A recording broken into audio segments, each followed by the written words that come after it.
প্রধানমন্ত্রীকে ছোঁয়ার জন্য ব্যারিকেড পেরিয়ে মঞ্চে উঠতে মরিয়া মহিলা বাধা পেয়ে শুয়ে পড়লেন কান্নায়। রবিবার হুগলির আরামবাগ সাংগঠনিক জেলায় সভা ছিল মোদির।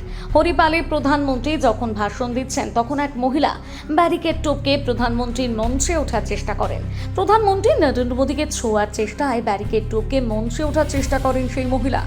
যদিও নিরাপত্তার খাতিরে তাকে মঞ্চে উঠতে দেওয়া হয়নি, প্রায় চ্যাংদোলা করে সভাস্থল থেকে সরিয়ে নিয়ে যাওয়া হয়েছে তাকে।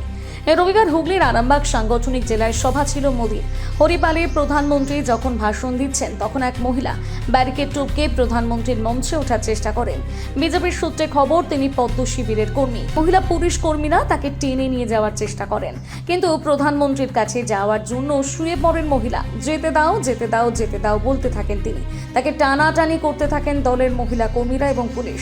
প্রধানমন্ত্রীও নজরে পড়ে বিষয়টি। কিছুক্ষণের মধ্যে পুলিশের সংখ্যা বাড়িয়ে চ্যাংদোলা করে সভাস্থল থেকে সরিয়ে নিয়ে যাওয়া হয় তাকে।